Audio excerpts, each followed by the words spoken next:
mnogi pozabljajo, da je življenjska doba vaše objave manjšo življenjsko dobo kot muha enodnevnica.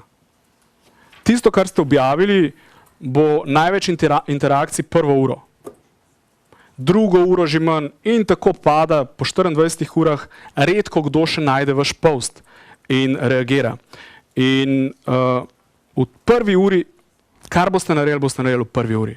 Vi lahko čez 24 ur ponovite objavo, samo drugače zapakirite. Ne pa narediti napake, se to smo že včeraj objavili, ne bomo še enkrat. Tiste objave ni več. Ljudje so že v drugem filmu. Zdaj pa vse odvisno od vsebine vaše objave, če ste jo dobro naredili, boste s tem še podaljšali življenjsko dobo zaradi viralnosti, po 24 urah pa počas je post pokojen.